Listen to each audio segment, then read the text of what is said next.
Limits हैं। If your total income the year is more than the tax free, अगर आपकी limit जो है इस लिमिट जो इनकम टैक्स फ्री लिमिट है उससे ज़्यादा है आपकी इनकम हो रही है तो आपको ITR बनना पड़ेगा, है ना। जैसे 60 साल से कम है आपकी एज तो आपकी जो लिमिट होगी वो हायर होगी, और 6 से 60 से 80 की है तो इसकी लिमिट 3 लाख है, और 80 से ऊपर 5 लाख है ना। ये ओल्ड रिजीम के अकॉर्डिंग है, ठीक है। Tax free limit under new regime 3 lakh respective of the age of the tax free. जो अगर न्यू रिजीम के अकॉर्डिंग है तो उनमें सबके लिए ही 3 लाख की लिमिट है। If you want to claim the income tax refund, तो हमने ये पढ़ी थी कंडीशन इसमें, ये तो हमने कंडीशन पढ़ी ली थी, 4 कंडीशन है ना। Even if you income fall below the basic exemption limit it is mandatory to file ITR if you meet any of these condition. मतलब आपके अगर किसी साल में इनकम कम है, जैसे लिमिट्स हमने पढ़ी 2.5 लाख, 3 लाख, 5 लाख, या न्यू रिजीम के अकॉर्डिंग 3 लाख, है ना। अगर इससे कम है तो फिर कौन सी कंडीशन बनेगी? हमें वैसे इनकम के अकॉर्डिंग तो हमें ITR फाइल नहीं करनी है, लेकिन फिर भी कोई कंडीशन बन सकती है। जैसे if you have deposited A total of ₹1 crore और मोर इन वन और मोर current account with A bank, तो अगर आपने 1 करोड़ से ज़्यादा, 1 करोड़ या 1 करोड़ से ज़्यादा किसी साल में डिपॉजिट कर दिया है, ठीक है, अपने करंट अकाउंट में, अपने करंट अकाउंट में 1 करोड़ से ज़्यादा डिपॉजिट कर दिया है पैसा, तो आपको ITR भरनी पड़ेगी। भले ही आपकी इनकम कम हो, आप ही कह रहे हो कि भाई हमारी तो इनकम कम है, लेकिन अगर आपके टर्नओवर बैंक में 1 करोड़ से ज़्यादा हो रखा है या 1 करोड़ हो गया है करंट अकाउंट के अंदर, तो फिर आपको ITR भरना कंपलसरी है। साल में मतलब साल। If you have deposited more than 50 lakh in your saving bank account,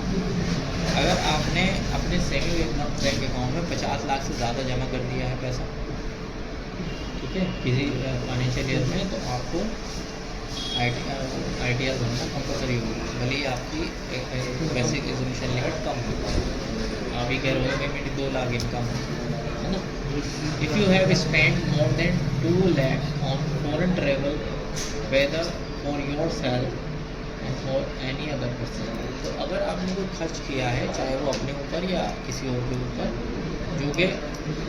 foreign travel पर खर्च हुआ है, विदेशी किसी यात्रा पर खर्च किया है, तब भी आपको ITR भरना पड़ेगी, है ना।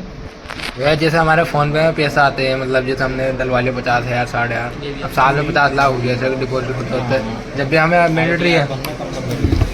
यदि आपकी इनकम नहीं हो रही है, इनकम आपकी मान लो 0 या 1 लाख, अगर नहीं हो रहा तो मान लो न्यू रिजीम में भर रहे हैं आजकल, तो 3 लाख की, तो 3 लाख की लिमिट नहीं है आपकी, आपकी 1 लाख 50,000 इनकम है, तो भी आपको आप इनकम टैक्स रिटर्न करना कंपलसरी है, तभी तो नहीं बचते हैं। If the yearly electricity expenditure is more than 1 lakh, अगर आपने अपना जो बिजली का बिल है वो 1 लाख से ज़्यादा का खर्च किया है ना, बिजली के बिल का खर्चा आपका 1 लाख से ज़्यादा पेड कर दिया 1 साल में, तब भी आपको ITR मिलना कंपलसरी है, ठीक है। इसमें इनकम से लेना देना नहीं है कि इनकम है या नहीं है,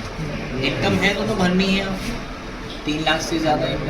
इनकम कम है और इनमें से कोई एक भी कंडीशन आ रही है तो आपको इनकम टैक्स रिटर्न करना पड़ेगा। If your tax is withheld in form of TDS TCS is more than 25,000 in the case senior citizen the limit is 50,000, तो अगर आपका TDS कटा है, डिडक्ट हुआ है 25,000 से ज़्यादा का, और सीनियर सिटीजन के लिए 50,000 से ज़्यादा का, तो आपको ITR भरना कंपलसरी है। जो business turnover is more than 60 lakh, अगर आपके बिजनेस का टर्नओवर 60 लाख रुपये से ज़्यादा है, टर्नओवर 60 लाख से ज़्यादा है आपका, यानी आपने जो बिक्री कर दी पूरे साल में 60 लाख से ज़्यादा होगी, ठीक है, और वो किसी भी चीज़ की भी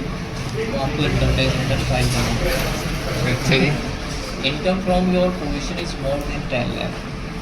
अगर प्रोफेशनल है तो जैसे मान लो हमारा प्रोफेशन है, हम 10 लाख से ऊपर का अगर हमारा टर्नओवर होता है तो अब हम कह रहे हैं कि हमारी इनकम कम है, लेकिन हमें इनकम टैक्स रिटर्न फाइल करना compulsory. Rate of TDS of TCS is ₹25,000 not TDS का फाइनेंशियल।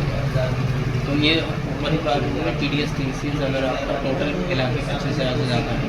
तो अभी आपको रिटर्न फाइल करना